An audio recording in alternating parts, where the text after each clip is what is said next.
Alright, what's up, class? So for this week, for the learning activity, I decided to do activity number 2, where we go through Bandura's model and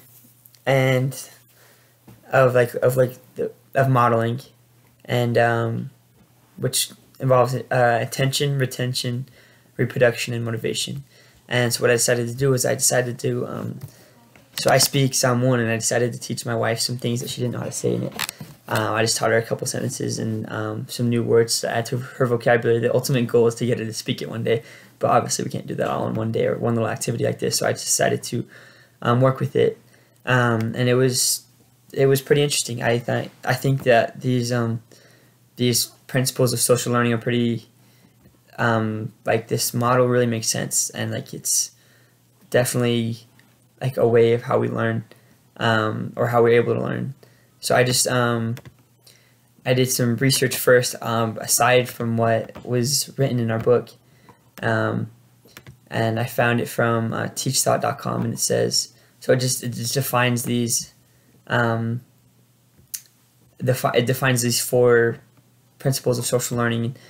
For under attention, it says we cannot learn if we are not focused on the task. If we see something as being novel or different in some way, we are more likely to make it the focus of their attention. Social context helps reinforce these our perceptions.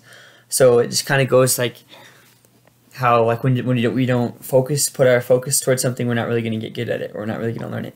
You know, like, yeah, maybe kind of it will take a while if you don't put your like full focus towards it, but in order to learn something, like, we actually have to be paying attention towards it. So it kind of makes sense how if we're gonna learn something, we got to be like attentive. We got to be there with it. You know, it's got to be like a process that we like we put some effort in. You know, like we can't just like nobody can just learn something. Like, yeah, there's naturals that like people who pick up talent or certain skills like naturally. You know, like that's a thing. But like it's really rare to pick that up. You know. But the point is you got to be attentive and pay attention to it. So I was thinking about when I was teaching my wife Psalm 1. It was funny because we'd get distracted, and sometimes, like, you know, I was like teaching her, and like we'd like keep talking, and then she'd start talking about other things, and we'd get distracted, and then we'd realize that she'd forgotten what we were just going over. Like we had just gone over a sentence, and she almost had it, but then she'd forgotten it all because we got distracted. So it's just kind of interesting. Like that's how it is with everything. Like it's anything that we're trying to learn, we got to pay attention to it. We got to put an effort to be focused into it. Next one is retention.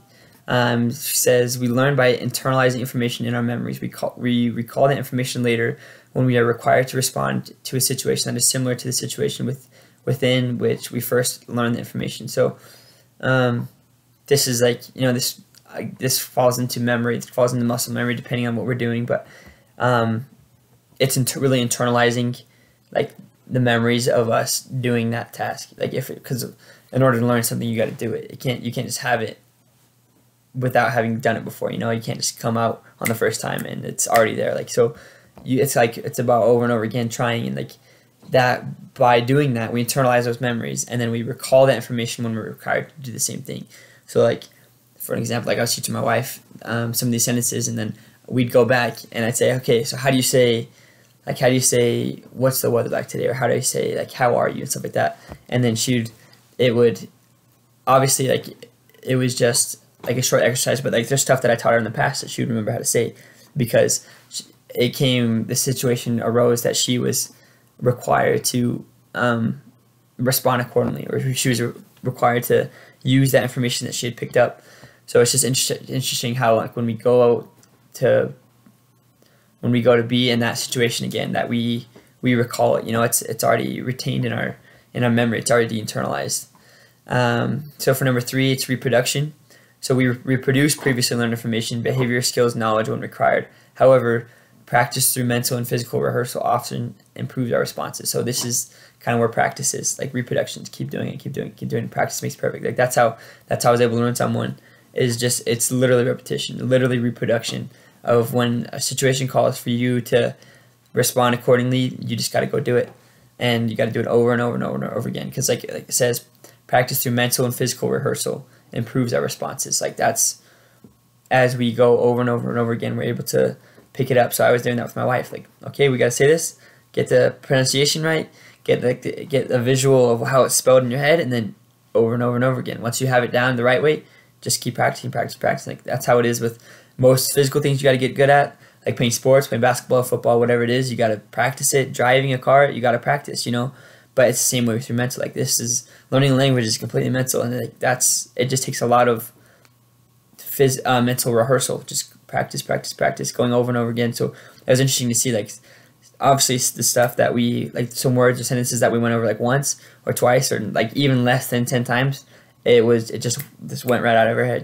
But like as soon as she got it down, she's able to like pay attention to it, internalize it, and then reproduce it. Like that's when she was able to start progressing. But obviously it's an ongoing process, so I'll keep you all updated. But the last part, motivation. So we need to be motivated to do anything. Often that motivation originates from our observation of someone else being rewarded or punished for something that they have done or said. This usually motivates us to do or avoid doing the same thing. So this is kind of where we learn, and this is kind of where we see if this is something that we want to continue in. Like whether, like where we're seeing if somebody, from an observation of somebody doing this thing, if they've been rewarded or punished.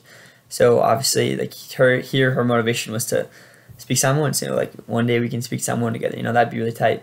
But like say it was like you wanted to learn how to mountain bike or something like that, then you'd see somebody like a really close friend or somebody that got into a really bad crash, and that's their punishment for having learned it. So it's just kind of interesting how that motivation to learn or to do something kind of continues on to our ability to learn future things. But it's just funny how like that. So her motivation was to learn it, so that's what kept her going, and that's what keeps any of us going. Is once we first pay attention to it and we put our focus in it, then we internalize it, and that way we're able to have it in our memories of this skill that we're learning. We're able to reproduce it when the situation arises that it's calling for it, and that we're motivated to keep doing it. Just keep, because if there's no motivation, there's no reason to do it. So I just thought that was interesting. It was really good exercise, really good practice, learning through Bender's principles of social learning this week. But anyways, that's all for this week. Thanks for listening.